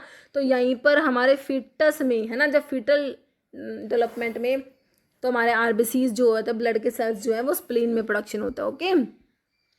नॉर्मल इओसिनोफिल काउंट बताओ अब तुम कितना होता है, नल मब बताया था ना, सबसे ज़्यादा तो न्यूट्रोफिल्स है, सबसे कम बेसोफिल्स, बेसोफिल्स तो 1 से भी कम परसेंट है, न्यूट्रोफिल बहुत ज़्यादा 60 से 70% तक है। अब तुम्हें पूछा इओसिनोफिल, मैंने कहा था इसको आप लगभग जो 20 से 40 इस रेंज में याद रखो, और फिर ये 10 तक जाएगा, ये 10 तक भी नहीं जाएगा, ये लगभग 1 से 6% ही था, और ये लगभग जो 3 से 10% जा रहा था, है ना, ठीक है। अब देख लो तुम क्या, अब आंसर में ढूंढो, देखो 1 से भी कम परसेंट तक तुम्हारे बेसोफिल्स थे, लगभग 10 तक जा रहे थे कौन से, ये मोनोसाइट्स जा रहे थे, है ना। अब इओसिनोफिल्स जो है तुम्हारे, अब देखो कितना मतलब कि पास पास वैल्यूज है कि भाई 1 से 4% है कि 2 से 6% है ना। इओसिनोफिल्स तुम्हारे कितने परसेंट है, 1 से 4 करोगी 2 से 6, तो इसका आंसर है बच्चों हमारे 1 से 4% है ये, ठीक है, इओसिनोफिल्स। ध्यान रखना भाई, देखो इतनी पास मतलब कि वैल्यूज पूछ रखे तुमसे, तो यहाँ पर हो जाएगा 1 से 4% इओसिनोफिल्स, है ना। 1 से 6% तक लगभग होते हैं इओसिनोफिल्स, और ये जो है मोनोसाइट्स 3 से 10% होते हैं, ठीक है, 3 से 10%, और ये तुम्हारे 1 से 6% है, तो हम इसलिए 1 से 4 वाला आंसर करेंगे, 2 से 6 वाला नहीं करेंगे, ठीक है बच्चों, ऑप्शन ए करेक्ट होगा, ओके। नेक्स्ट देखो, condition of abnormal increase in RBC in blood is diagnosed as, abnormal तरीके से आरबीसीज बढ़ गए हैं, हीमोफीलिया में ब्लड क्लोट नहीं होगा, ल्यूकीमिया, ब्लड कैंसर, एबनॉर्मल तरीके से तुम्हारे WBCs बढ़ रही हैं, यहाँ पर एनीमिया नहीं होता, यहाँ पर पॉलीसाइथीमिया करेक्ट हो जाएगा, है ना। तो यहाँ पर जो है ऑप्शन डी करेक्ट हो जाएगा, ठीक है। नेक्स्ट क्या है, एलिमेंट हेल्प में ब्लड की क्लोटिंग में कौन हेल्प करेगा, तुम्हें पता है भाई, विटामिन के ब्लड की क्लोटिंग के लिए ज़रूरी होता है ना। 2, 7, 9, 10 क्लोटिंग फैक्टर के एक्टिवेशन के लिए रिक्वायर्ड है, इसकी डेफिशिएंसी से जो है भाई क्लोटिंग नहीं होगी, ब्लीडिंग टाइम प्रोलॉन्ग हो जाएगा, ब्लीडिंग डिसऑर्डर हो जाएंगे, हेमरेज हो जाएगा, ओके। के हो गया। हिमाटोक्रिट मेजर्स परसेंटेज, किसका परसेंटेज मेजर करेगा, WBC, प्लाज्मा, प्लेटलेट्स की, RBCs का करेगा बच्चों, ऑप्शन डी हो जाएगा। हिमाटोक्रिट कह रहे हैं percentage of red blood sales in blood, normal level होता है इसका मैन के लिए 41 से लगभग 50%, और वुमेंस के लिए 36 से 48%, okay. Person with O blood group can receive blood from O blood group, universal donor है लेकिन रिसीव करेगा सिर्फ ओ वाले से, है ना। यूनिवर्सल डोनर है, ये सबको दे सकता है ब्लड, लेकिन रिसीव करना सिर्फ ओ वाले से। विटामिन के इसेंशियल है, सिंथेसिस ऑफ 2, 7, 9, 10 एक्सेप्ट हो जाएगा कौन सा, 3 दे रखा है भाई, 2, 7, 9, 10 क्लोटिंग फैक्टर के एक्टिवेशन के लिए रिक्वायर्ड होता है, तो एक्सेप्ट में तुमने कर दिया फैक्टर नंबर 3। अब तुम मैच करो, ये तुम्हारे क्लोटिंग फैक्टर दे रखे हैं, कह रहे फैक्टर नंबर जो तुम्हारा होता है ये कह रहे ये कौन सा 7th है, ये 3rd है, ये 2nd है, ये 1st है ना। तो बताओ पहला वाला क्या था। अच्छा बच्चों इस तरीके से है ये, अच्छा इस तरीके से है ये, हाँ ऑप्शन ऐसे है ना। हाँ देखो पहला था 5 वाला फिब्रिनोजन, उसके बाद लास्ट वाला फिब्रिन स्टेबलाइजिंग फैक्टर। पहला फिब्रिनोजन था, फैक्टर नंबर 1 फिब्रिनोजन, उसके बाद प्रोथ्रोम्बिन था, है ना। 3rd वाला टिश्यू फैक्टर भी कहते हो, थ्रोम्बोप्लास्टिन कहते हो। प्रो कन्वर्टिंग 7 से स्टेबल याद कराया था, 7 से स्टेबल प्रो कन्वर्टिंग। अब देख लो भाई ये तुम्हारे यहाँ पे निकल के आएगा। देखो तुमने जब फिब्रिनोजन को फैक्टर 1 लगाया, सी का 4 लगाया, तो सी का 4 सिर्फ एक ही ऑप्शन में, ऑप्शन ए में दे रखा है, तो आंसर बहुत आसानी से निकल जाते हैं इन तरीके के क्वेश्चंस के। तुम्हें 1 या 2 अच्छे से आने चाहिए, मेरे हिसाब से करेक्ट है तुम्हारा, है ना। तो एक बार फिर से जितनी बार तुम चीज़ों को पढ़ोगे उतनी ज़्यादा वो तुम्हारे माइंड में स्टोर हो जाती है। पहले फिब्रिनोजन आएगा, मैंने आपको बताया, लास्ट वाला फिब्रिन स्टेबलाइजिंग फैक्टर याद हो जाएगा, पहला और लास्ट वाला याद हो गया, पहला और 13th याद हो गया। फिब्रिनोजन के बाद है प्रोथ्रोम्बिन है सेकंड वाला, फिर आपका थ्रोम्बोप्लास्टिन या फिर टिश्यू फैक्टर भी कहते हो। 4 से कैल्शियम, 5 से लिबाइल याद कर लो, छठा होता नहीं 7 से स्टेबल याद करा तुमने या प्रो कन्वर्टिन। 8, 9 और 11 anti haemophilic factor A, anti haemophilic factor B, anti haemophilic factor C. इसको क्रिसमस फैक्टर भी कहते हो क्योंकि इसकी डेफिनेशन क्रिसमस डिजीज होती है। 10th वाला स्टुअर्ट पावर था, 12 वाला हेगमैन था, 13 तुमने फिब्रिन स्टेबलाइजिंग फैक्टर याद ही कर रखा है। बताओ भाई क्या कन्फ्यूजन है ना। फिब्रिनोजन पहला हो जाएगा, लास्ट वाला फिब्रिन स्टेबलाइजिंग फैक्टर, पहला फिब्रिनोजन लास्ट वाला फिब्रिन स्टेबलाइजिंग फैक्टर। उसके बाद फिब्रिनोजन के बाद बच्चों प्रोथ्रोम्बिन है, प्रोथ्रोम्बिन है, उसके बाद थ्रोम्बोप्लास्टिन है, थ्रोम्बोप्लास्टिन को टिश्यू फैक्टर कहते हो। बस तुम्हें ये 3 याद कर लो, मेरे हिसाब से आगे तो याद हो ही जाएंगे, ठीक है। पहला फिब्रिनोजन, फिर प्रोथ्रोम्बिन, फिर थ्रोम्बोप्लास्टिन। फिब्रिनोजन याद करो, फिब्रिनोजन, उसके बाद है प्रोथ्रोम्बिन, उसके बाद थ्रोम्बोप्लास्टिन, टिश्यू फैक्टर भी कहते हो, ठीक है। Fibrinogen, prothrombin, thromboplastin, tissue factor भी कहते हो, फिर ठीक है। कैल्शियम, फिर लेबाइल, फिर 7 से स्टेबल, 8 वाला एंटी हीमोफिलिक फैक्टर ए, 9th वाला एंटी हीमोफिलिक फैक्टर बी है क्रिसमस फैक्टर, 10th में स्टुअर्ट पावर, और जो है 11th में एंटी हीमोफिलिक फैक्टर सी हेगमैन, फिर फिब्रिन स्टेबलाइजिंग फैक्टर, है ना। अब नेक्स्ट क्लोटिंग ऑफ ब्लड, भाई ब्लड की क्लोटिंग की बात कर रहे हैं, कौन है ज़रूरी बताओ भाई। ब्लड देखो हमारा 55% तो ब्लड में क्या था, प्लाज्मा था भाई तुम्हारा, 45% क्या था तुम्हारे ब्लड के सेल्स, आरबीसी, डब्ल्यूबीसी और प्लेटलेट्स थे मेरे बच्चों, है ना। तो आरबीसी, डब्ल्यूबीसी, प्लेटलेट्स 45% होते हैं, और इसमें सब ज़्यादा तुम्हारे आरबीसी होते हैं, ये तो बहुत ही कम है, बहुत कम है डब्ल्यूबीसी और प्लेटलेट्स, तो आरबीसी से ज़्यादा तो आरबीसी होते हैं इनमें, ठीक है। तो ब्लड की क्लोटिंग के लिए ज़रूरी है कौन, आरबीसी का काम है ऑक्सीजन को ट्रांसपोर्ट करना, डब्ल्यूबीसी इन्फेक्शन से फाइट करेंगे। अब ब्लड की क्लोटिंग का टाइम आएगा तो प्लेटलेट्स हैं भाई हमारे पास, जिन्हें हम थ्रोम्बोसाइट्स क्यों कह रहे हैं, थ्रोम्बस, थ्रोम्बस मतलब क्लोट, इसे तुम याद भी कर सकते हो। तो ब्लड के प्लेटलेट्स होते हैं ब्लड की क्लोटिंग के लिए, आरबीसी से ऑक्सीजन को ट्रांसपोर्ट करेंगे, डब्ल्यूबीसी इन्फेक्शन से फाइट करेंगे। न्यूट्रोफिल्स एक तरीके के डब्ल्यूबीसी जो होते हैं, सबसे ज़्यादा डब्ल्यूबीसी तुम्हारे न्यूट्रोफिल्स ही होते हैं, लगभग 60 से 70% तक हमारे न्यूट्रोफिल्स होते हैं। और जो है फैगोसाइटोसिस भी करते हैं बच्चों, न्यूट्रोफिल्स फैगोसाइटिक भी होते हैं। ओके तो यहाँ पर हो गया तुम्हारा ब्लड के platelets. All are granular leukocytes होते हैं, एक को छोड़ के ग्रैनुलर ल्यूकोसाइट्स हैं एक्सेप्ट। तो बताया डब्ल्यूबीसीज जो होते हैं ग्रैनुलोसाइट्स और agranulocytes, granulocyte neutrophil, eosinophil, basophil, इसमें लिम्फोसाइट्स और मोनोसाइट्स, है ना। कह रहे ग्रैनुलर है, एक को छोड़ के न्यूट्रोफिल, इओसिनोफिल्स और बेसोफिल्स होते हैं।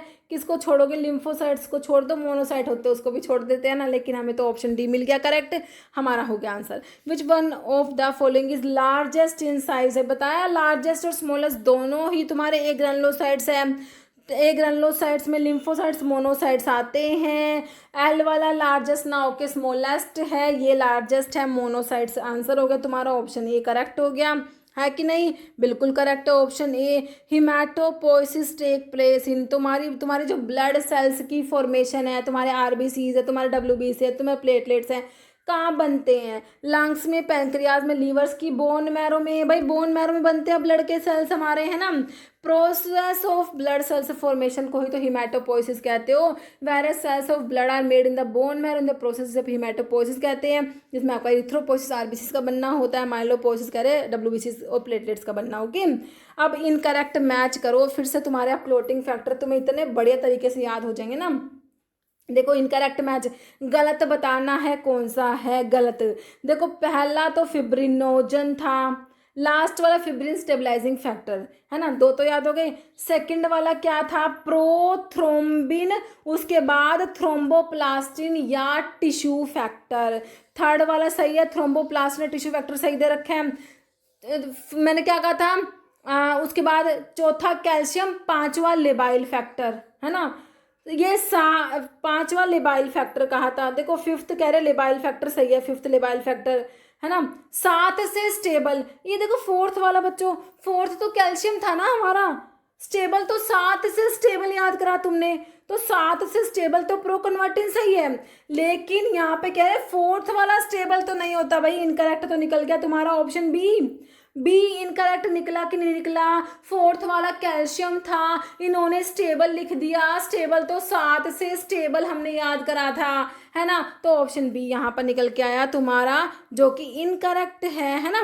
प्लाज्मा प्रोटीन रेस्पॉन्सिबल ब्लड के कोएगुलेशन के लिए, भाई कौन सी प्लाज्मा प्रोटीन है? ब्लड की सेल्स तो प्लेटलेट्स हैं ब्लड की क्लोटिंग के लिए, और प्लाज्मा प्रोटीन की तुम बात करोगे तो फिब्रिनोजन है, जो जिसका प्रोडक्शन होता है लीवर में, है ना।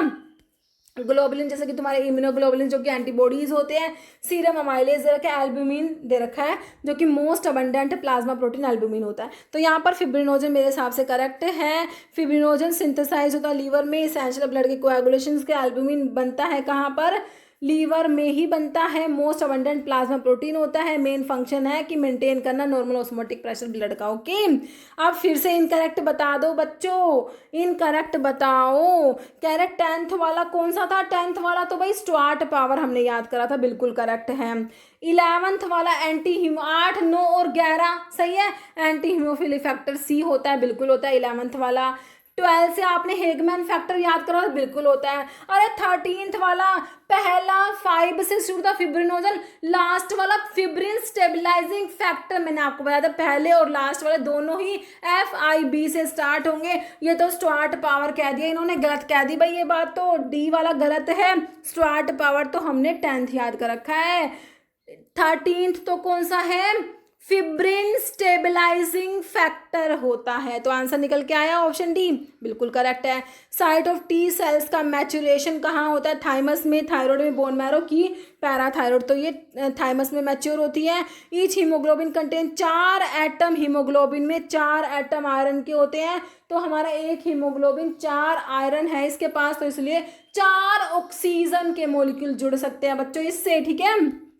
तो यहाँ पर ऑप्शन ए करेक्ट हो जाएगा।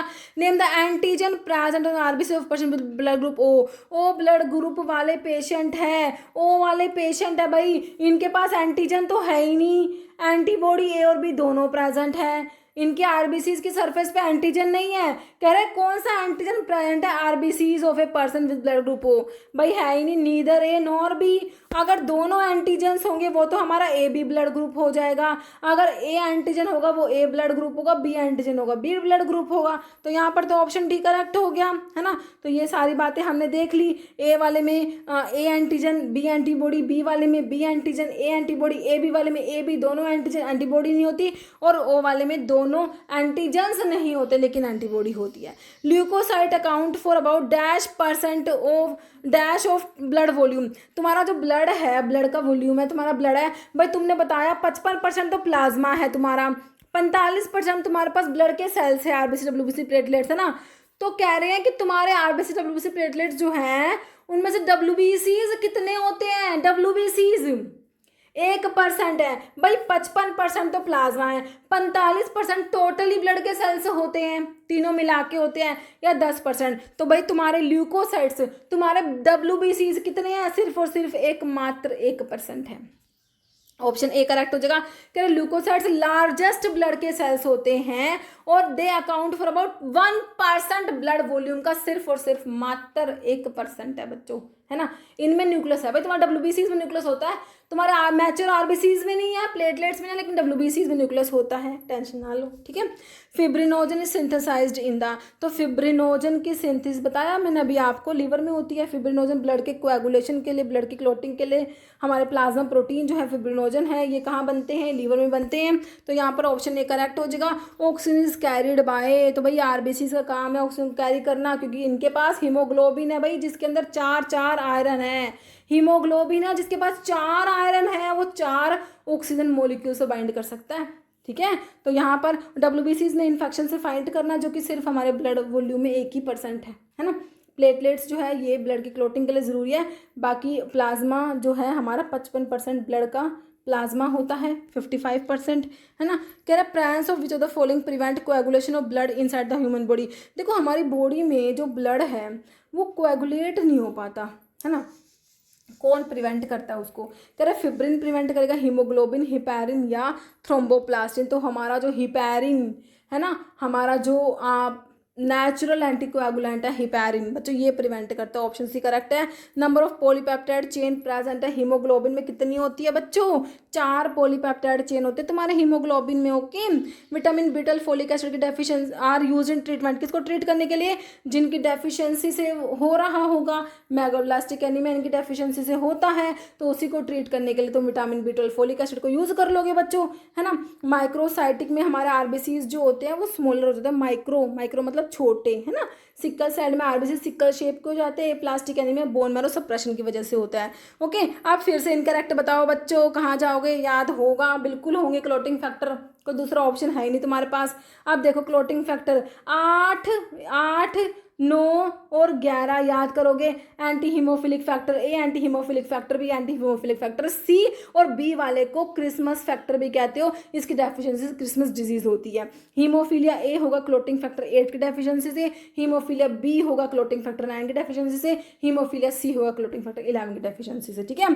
तो एंटी हीमोफिलिक फैक्टर ए बिल्कुल सही है, और एंटी हीमोफिलिक फैक्टर बी 9 वाला सही है, क्रिसमस फैक्टर भी कहते हो, और एंटी हीमोफिलिक फैक्टर सी भी सही है, 11 वाला।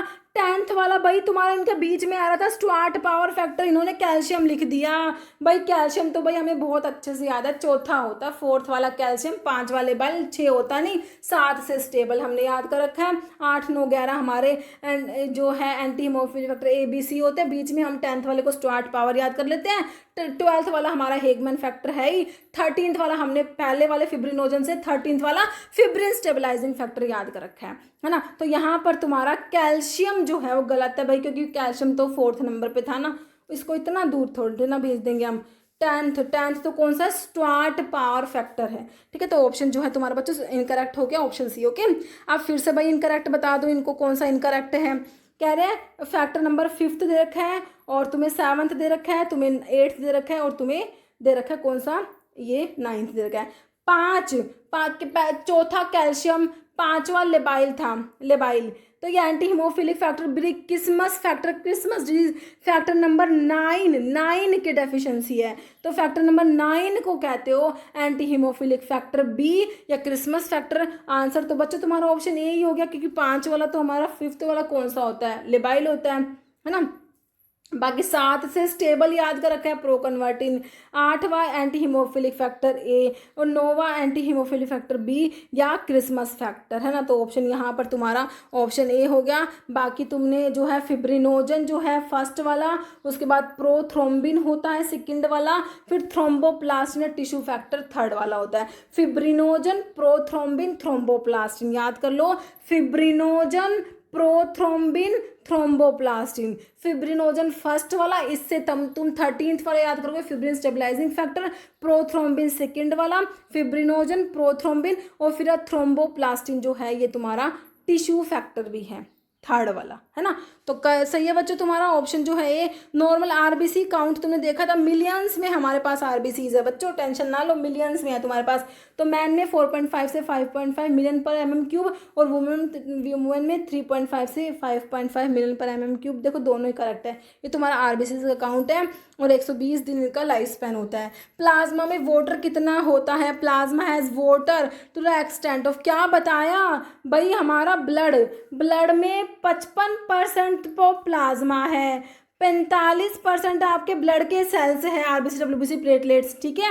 अब कह रहे हैं प्लाज्मा, भाई जो प्लाज्मा है इसमें 90 से 92% तक तो वाटर ही है, 60, 70, 80 नहीं, लगभग 90% प्लाज्मा में क्या है, पानी है। तो ऑप्शन डी करेक्ट है। तो यही बात है, ब्लड में हमारा जो है प्लाज्मा 55, ब्लड के सेल्स 45 और जो प्लाज्मा है उसमें 92% तक लगभग वाटर है, बाकी इसमें मिनरल्स होते हैं, हॉर्मोन्स होते हैं, गैसेस होती हैं, है ना, प्रोटीन्स, प्लाज्मा प्रोटीन्स, आपने एल्ब्यूमिन, ग्लोबुलिन, फिब्रिनोजेंस ये सब देखे, ब्लड क्लोटिंग फैक्टर्स होते हैं, है ना। और मेजर जो हमारा मेन जो प्लाज्मा प्रोटीन है, मोस्ट अबंडेंट जो होती हैं वो एल्ब्यूमिन होती है बच्चों, है ना। ऑस्मोटिक प्रेशर ब्लड का मेंटेन करके रखती है albumin.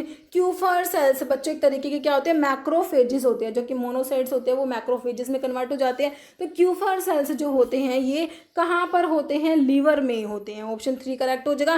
Cancer of bone marrow cell is a typical case of इस type of cancer, bone marrow का कैंसर किस तरीके का, आयरन डेफिशिएंसी, अनीमिया लिख रखा है बच्चों, तो ये मेगाब्लास्टिक एनीमिया, पर्निशियस एनीमिया, कैंसर तो बच्चों ल्यूकीमिया ही लिखा हुआ है जो कि ब्लड कैंसर होता है, ल्यूकीमिया, ओके।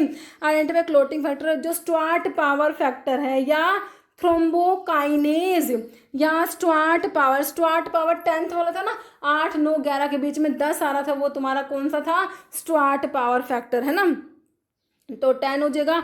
बाकी जो है तुम्हारा ये है फोर्थ मतलब कैल्शियम, 5th लेवाइल, 6th होता नहीं, 7 से स्टेबल याद करा था, 8वां एंटी हीमोफिलिक फैक्टर ए, 9वां anti haemophilic factor B, 10th Stuart Prower factor, 11th anti haemophilic factor C, और 12th आपने हेगमैन फैक्टर करा था, हेगमैन फैक्टर, और 13th वाला फिब्रिन स्टेबलाइजिंग फैक्टर होता है। तो यहाँ पर करेक्ट हो गया ऑप्शन सी, ठीक है। तो ये एक बार दोबारा पढ़ लो। तो देखो मैंने आप तुम्हें याद करा दिया, मेरे हिसाब से आपको अच्छे से याद हो गया। पहला है फिब्रिनोजन, इससे लास्ट वाला फिब्रिन स्टेबलाइजिंग फैक्टर याद करोगे। फिब्रिनोजन के बाद है प्रोथ्रोम्बिन, फिर थ्रोम्बोप्लास्टिन, फिब्रिनोजन, फिर प्रोथ्रोम्बिन, फिर थ्रोम्बोप्लास्टिन टिश्यू फैक्टर, फिर कैल्शियम आएगा 4th वाला, कैल्शियम के बाद आएगा लेबाइल 5th वाला, 6th होता नहीं, 7 से स्टेबल या प्रो कन्वर्टिंग, 8 वाला एंटी हीमोफिलिक फैक्टर ए, उसके बाद बी, और 11 वाला सी हुआ है, और 9 वाले को ही एंटी हीमोफिलिक फैक्टर बी को क्रिसमस फैक्टर भी कहते हैं क्योंकि इसकी डेफिशिएंसी क्रिसमस डिजीज होती है। 10th में स्टुअर्ट पावर हो गया, 11th में एंटी हीमोफिलिक फैक्टर सी हो गया, 12th वाला हेगमैन, 13th वाला आपने फर्स्ट के फिब्रिनोजन से फिब्रिन स्टेबलाइजिंग फैक्टर याद कर लिया, है ना बच्चों। नेक्स्ट देखो, which are mainly concerned with protection of body against microbe and other damaging substance that enter in the body. कह रहे हैं which are mainly concerned with, protection करते हैं बॉडी को अगेंस्ट माइक्रोब से बचाते हैं और अदर डैमेजिंग सब्सटेंस जो एंटर कर रहे हैं बॉडी में। भाई ये काम किसका है, ल्यूकोसाइट जो कि तुम्हारे डब्ल्यूबीसीज हैं, थ्रोम्बोसाइट्स तुम्हारे प्लेटलेट्स के पास ब्लड की क्लोटिंग का काम है, आरबीसीज तुम्हारे इरिथ्रोसाइट्स के पास क्या काम है बच्चों, हमारा जो ऑक्सीजन को कैरी करना ब्लड में, प्लेटलेट्स को थ्रोम्बोसाइट्स कहते ही हैं। देखो अब जब ये दोनों सेम है, दोनों तो आंसर हो ही नहीं सकते, है ना। तो यहाँ पर वैसे तुम्हारा डब्ल्यूबीसी ल्यूकोसाइट्स का ही काम है, ये तो ऑप्शन ए करेक्ट हो जाएगा। कह रहे फॉलोइंग इज इनकरेक्ट स्टेटमेंट, गलत बात है रिगार्डिंग कंपोनेंट ऑफ ब्लड के कंपोनेंट जो तुम्हारे होते हैं ना, ब्लड के कंपोनेंट जो कि 55% प्लाज्मा है, 45% आरबीसी डब्ल्यूबीसी प्लेटलेट्स हैं। तो कह रहे हैं कि तुम्हारा जो है इनकरेक्ट बताओ मेरे बच्चों, गलत बात। कह रहे leucocytes larger but more numerous, erythrocyte से न्यूमरस नहीं होती, बट बच्चे तो बहुत कम है, हमने देखा लगभग 1% थी तुम्हारी ल्यूकोसाइट्स, तो 1 ही % देखो लार्जर होती है बट न्यूमरस नहीं होती, गलत बात है। कह रहा है leucocytes mainly concern with protection of body against infection and foreign substance, ये सही है। इरिथ्रोसाइट ट्रांसपोर्ट करके ऑक्सीजन को बिल्कुल करती है, टू और lesser extent CO2 between lungs and old blood body cell, सही है। थ्रोम्बोसाइट जो कि तुम्हारे प्लेटलेट्स हैं, tiny cell fragment play essential blood की क्लोटिंग में, बिल्कुल सही है। तो गलत तो पहली बात ही गलत थी बच्चों, पहली ही बात इन्होंने गलत लिख रखी थी। जैसे main function of dash is to maintain osmotic pressure about 25 mmHg, किसका काम है बच्चों, हमारा जो मेन जो आपका जो है मोस्ट अबंडेंट प्लाज्मा प्रोटीन जो होता है एल्ब्यूमिन का काम होता है ये। फिब्रिनोजन जो प्लाज्मा प्रोटीन ब्लड के क्लोटिंग के लिए, कोएगुलेशन के लिए, और ग्लोबुलिन जो तुम्हारे इम्यूनोग्लोबुलिन जो तुम्हारे एंटीबॉडीज होते हैं। तो यहाँ पर एल्ब्यूमिन करेक्ट हो गया। अब फिर से इनकरेक्ट बता दो बच्चों। देखो हमने क्या करा था, पहला फिब्रिनोजन सही है, लास्ट वाला फिब्रिन स्टेबलाइजिंग फैक्टर 13th वाला सही है। फिब्रिनोजन के बाद प्रोथ्रोम्बिन था, उसके बाद थ्रोम्बोप्लास्टिन या टिश्यू फैक्टर था, सही है। हाँ 4 तो भाई कैल्शियम तुमने याद कर रखा है, 4 पे फिब्रिनोजन कहाँ आएगा, 4 से तो हम कैल्शियम याद करे हुए हैं बहुत अच्छे से, 4 से कैल्शियम, 5 से तुम्हारा जो है लेबाइल फैक्टर था, है ना, 5 पे लेबाइल, 6 था नहीं, 7 से स्टेबल मतलब प्रो कन्वर्टिंग, है ना। तो यहाँ पर तो ऑप्शन डी इनकरेक्ट हो गया। आपका in pernicious anaemia vitamin B12 is to be given. देखो परनीशियस एनीमिया में क्या हो रहा है, इंट्रिंसिक फैक्टर की डेफिशिएंसी हो रही है। इंट्रिंसिक फैक्टर विटामिन B12 के अब्जॉर्प्शन के लिए रिक्वायर्ड होता है। अब इंट्रिंसिक फैक्टर ही डेफिशिएंट है तो विटामिन B12 अब्जॉर्ब ही नहीं होगा। तो इसमें क्या करोगे, कह रहे विटामिन B12 को तुम कैसे दोगे, ओरली नहीं दोगे क्योंकि इंट्रिंसिक फैक्टर डेफिशिएंट है, विटामिन B12 एब्जॉर्ब नहीं हो पाएगा। तो कैसे दोगे बच्चों, पेरेंट्रली दोगे, ठीक है। तो यहाँ पर तुम्हारा ऑप्शन बी करेक्ट है। Type of leucocyte with a large nucleus and no granules in their cytoplasm, मतलब एक ग्रेनुलोसाइट्स की बात हो रही है। किसकी बात हो रही है बच्चों, एक ग्रेनुलोसाइट्स की बात हो रही है। कह रहा टाइप ऑफ WBCs की बात हो रही है, लार्ज न्यूक्लियस है, no granules in their cytoplasm, dash and they make up 25 से 50% ऑफ ऑल ल्यूकोसाइट्स का 25 से 50% तक होती है। तो बच्चों ये तुम्हारे क्या है, देखो ल्यूकोसाइट्स की बात है तो RBCs को काट दो, होगा नहीं, प्लेटलेट्स भी नहीं होगा, और कह रहे ए ग्रेनुलोसाइट्स की बात हो रही है तो न्यूट्रोफिल्स भी नहीं होगा। तुम्हारा आंसर तो ऑप्शन ए मोनोसाइट्स और लिम्फोसाइट्स निकल के आ गया, है ना, ऑप्शन ए करेक्ट हो जाएगा। Haemoglobin in mature erythrocytes combine with oxygen to form, haemoglobin जो है क्या बनाएगा, ऑक्सीजन से कंबाइन होके ऑक्सी हीमोग्लोबिन बनाता है, giving arterial blood it's characteristic red colour. तो ये ऑक्सी हीमोग्लोबिन होता है बच्चों, है। तो यहाँ पर ऑप्शन ए करेक्ट हो गया। Following statement incorrect about pernicious anaemia के बारे में गलत बताओ भाई, कौन सा है, गलत बताना है। कह रहे most common form of vitamin B12 deficiency anaemia, सही है हाँ, क्योंकि यहाँ पर इंट्रिंसिक डेफिशिएंट है, विटामिन B12 अब्जॉर्ब नहीं हो पाता, विटामिन B12 की डेफिशिएंसी हो जाएगी। It occur more often in female than males usually between 45-65 year of age. Autoimmune disease in which auto antibody destroy intrinsic factor and parietal cells in the stomach, है ना, ये भी सही है। Pernicious anaemia में insulin की deficiency थोड़ी होती है बच्चों, तो ऑप्शन डी का तुम्हारा इनकरेक्ट हो गया, है ना, क्योंकि यहाँ पर जो इंसुलिन डेफिशिएंट नहीं होता बच्चों, इंट्रिंसिक फैक्टर डेफिशिएंट है जिसकी वजह से विटामिन B12 अब्जॉर्ब नहीं हो पाया, है ना बच्चों। तो यहाँ पर गलत कौन सा, ऑप्शन डी गलत लिखा हुआ है। Squeezing of WBC through the pores of blood capillaries, बच्चों इस प्रोसेस को पता है क्या बोलते हैं, पैसिव डिफ्यूजन नहीं, डायपेडासिस होता, कीमोटैक्सिस या पिनोसाइटोसिस भी नहीं होता, ऑप्शन बी करेक्ट है। ब्लड ग्रुप की डिस्कवरी करी थी किसने, रॉबर्ट कोच, ये जो कार्ल लैंडस्टीनर ने करी थी बच्चों, विलियम हार्वे, अलेक्जेंडर फ्लेमिंग ने होगा, ऑप्शन बी तुम्हारा सिंपल सा करेक्ट सा आंसर हो गया। डेफिशिएंसी विटामिन K की डेफिशिएंसी सभी को पता है भाई, defective blood clotting, bleeding time prolong हो जाएगा, है ना। बाकी डर्मेटाइटिस, स्कर्वी, नाइट ब्लाइंडनेस दिया रखा है, ऑप्शन तुम्हारा ए करेक्ट हो गया है। कह रहे which is no disease of erythrocytes की डिजीज नहीं है। ल्यूकीमिया तो बच्चों तुम्हारे WBCs बढ़ रहे होते हैं यहाँ पर, तो आंसर तो ऑप्शन ए ही हो गया। बाकी एनीमिया, थैलेसेमिया, पॉलीसाइथीमिया करेक्ट हो जाएगा। तो RBCs के डिजीज कौन से नहीं, ल्यूकीमिया जो कि ब्लड कैंसर, एबनॉर्मल तरीके से WBCs बढ़ रहे होते हैं, तो ऑप्शन ए करेक्ट हो गया यहाँ पर तुम्हारा, ठीक है। तो ये तुम्हारे क्वेश्चंस हो गए, ब्लड वाले टॉपिक के हमारे क्वेश्चंस कंप्लीट हो गए। ओके बच्चों।